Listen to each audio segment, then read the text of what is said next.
Saya bangga punya Tuhan yang sudah tahu nasib saya kayak apa nanti. Saya betapa malunya punya Tuhan yang tak takoi, Gusti, sampai nasibnya bahagia, mbah ora roh tak pikir sik. Itu kan ngeri betul.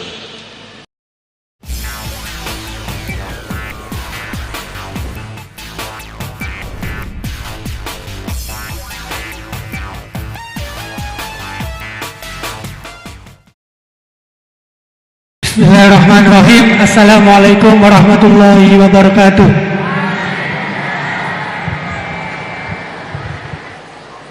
Langsung saja, ngapunten Gus. Di sini ada beberapa pertanyaan yang agak masih grundel di hati gitu. Soalnya belum dapat jawaban. Yang pertama mengenai dari tadi penjelasan dari Gusti Allah menciptakan hamba di dunia ini, ada yang taat dan ada yang suka bermaksiat gitu. Mengenai takdir Allah Subhanahu wa Ta'ala, Allah menciptakan hamba-hambanya dengan variasi yang berbeda. Kemudian manusia diciptakan dengan dibekali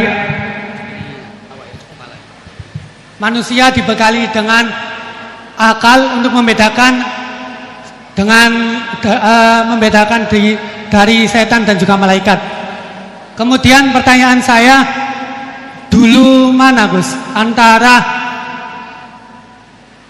takdir yang ditentukan oleh Allah atau pilihan akal kita gitu, begitu intinya.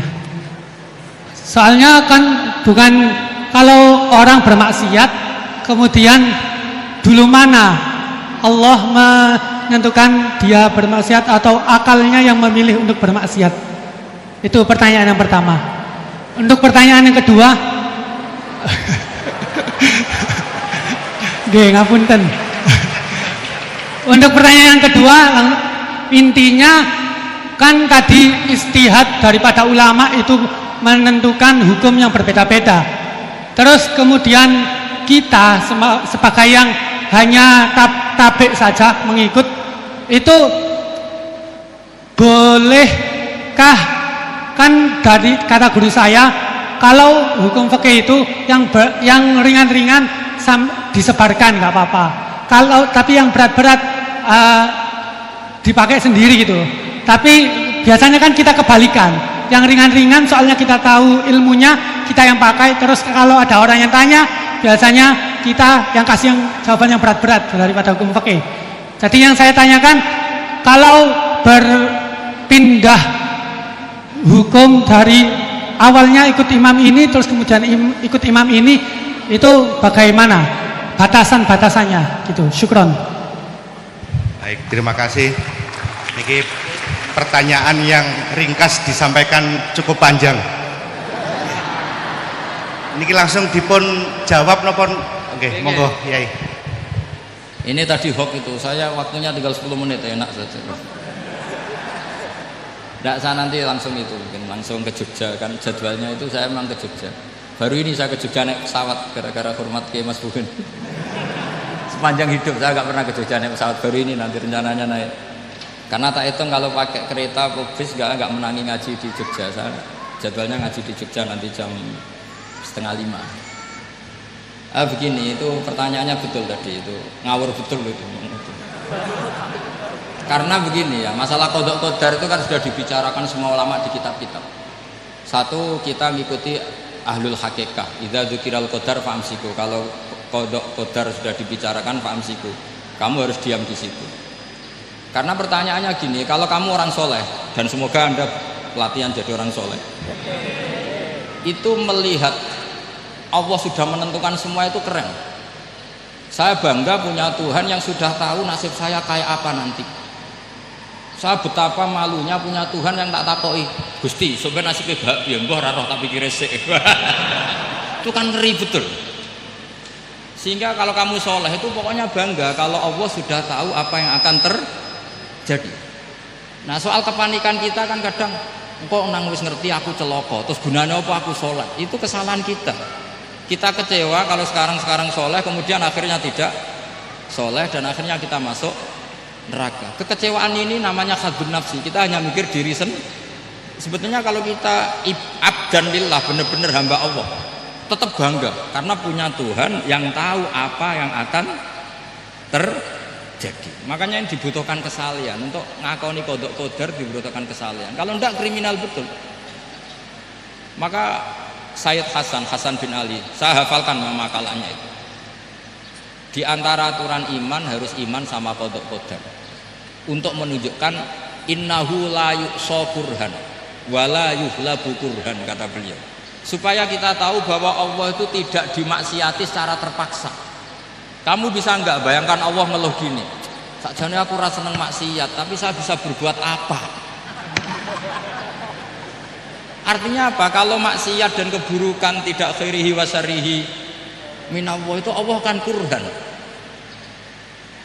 Faham yang saya maksud? Artinya apa? Kita harus berkeyakinan khairihi wa syarrihi minallah. Tapi kita butuh syariat.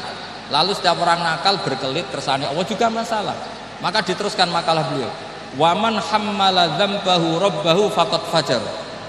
Dan siapa yang menimpakan dosanya atas nama Tuhannya, maka faqad fajar. Dia lacut betul. Wong sing zina kuwe Allah kan gak melok zina, sing maling kuwe ora melok maling. Sing beto bak-bak kuwe ora tau beto. Terus kowe muni kabeh krana Allah, itu kriminal betul. Jadi makanya orang soleh itu harus hafalannya banyak supaya niru-niru orang soleh itu. Ini kan enggak ingin soleh tapi pakai akalnya sendiri. Itu bahaya dalam agama, karena agama itu harus ada riwayat. Makanya beliau menyebut 2 kali. Siapa yang tidak meyakini khairihi wa syarrihi minallah, maka dia faqad kafar. Karena seakan-akan di dunia ini waqa'a fi mulkihi ma la yuriduhu. Kalau kamu bilang syar tidak minallah, berarti waqa'a fi mulkihi ma la yuriduhu, di kerajaannya terjadi sesuatu di luar kehendaknya. Tapi waman hammala dzambahu rabbahu faqad fajar. Orang yang menimpakan dosanya ditimpakan karena Allah, maka faqad fajar. Dia lacut betul. Allah tidak ikut maling, tidak ikut zina, tidak ikut korupsi kok. Oh, ini kehendakmu ya. Nah, kalau kamu bisa paham itu, ya sudah jadi orang soleh saja. Kalau enggak, ya pilih wa amsiku tadi apa? Sudah, tidak usah dibahas. Jadi saya mohon semua yang dengar ngaji saya ini, yang enggak tobat supaya tobat, yang sudah tobat ditambahi ilmu, karena biasanya tobat itu ya karena tidak ngerti apa-apa, semua mikir. Itu makalnya Sayyid Hasan bin Ali, cucunya Rasulullah SAW, dan itu diamini oleh semua ulama.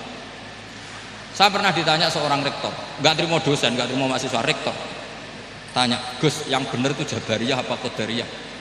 Jawaban saya lucu, sementing soleh dulu. Kalau setelah soleh kamu nggak apa-apa Jabariyah atau Qadariyah.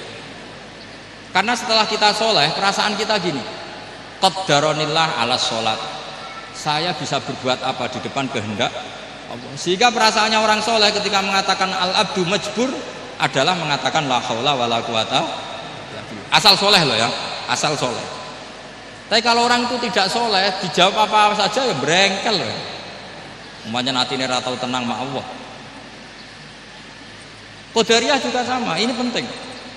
Misalnya ada orang soleh Qadariyah, mesti cara berpikir, oh pangeran ku adil ya, sing sholat diganjar swarga, sing zina diganjar neraka, sing ora nyolong diganjar swarga, sing nyolong diganjar neraka, kan adil. Mosok sing nyolong dilebokno swarga, sing sholat dilebokno neraka, kan jadi lucu. Artinya ketika dia Qadariyah juga ingin membaca hikmahnya Allah bikin aturan. Asal soleh, salah lagi asal. Jadi orang itu setelah soleh itu bisa improvisasi sendiri. Makanya ini pentingnya ayat innalladzina amanu wa amilus sholihat yahdihim rabbuhum biimanihim. Orang setelah iman nanti akan ditunjukkan oleh imannya untuk mengelola was-wasnya setan. Misalnya saya itu termasuk kiai yang terkenal kalau diundang susah. Karena saya fanatik fikih, saya punya ibu, saya punya pondok, itu artinya punya kewajiban. Yang bisa mengalahkan kewajiban adalah kewajiban sing akbar, yang lebih besar. Nah ini mau diundang mahasiswa ini kan jelas tidak akbar. Nanti maksudnya tarkul wajib li ajli sunnah. Wah kriminal saya. Meleburi bapak meninggalkan wajib demi sunnah. Ya jelas ya. Jadi kita harus terlatih dengan bahasanya orang-orang soleh. Kalau enggak masalah besar, masalah qada qadar zaman sahabat itu sudah terjadi perdebatan. Terus ada yang cerita, ada riwayat idza dzukira ashabi fa amsiku wa idza dzukiral qadar fa amsiku. Kedua masalah ijtihad fikih, yaitu enggak apa-apa, memang dari awal furu'iyah kan.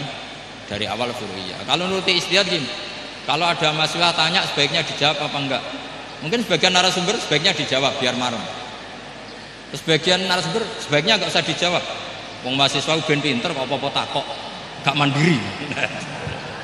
Itu namanya ijtihad. Jadi kalau furu'iyah itu mungkin sekali. Ya ini saya masih punya waktu 2 menit, masih satu pertanyaan itu hoax tadi yang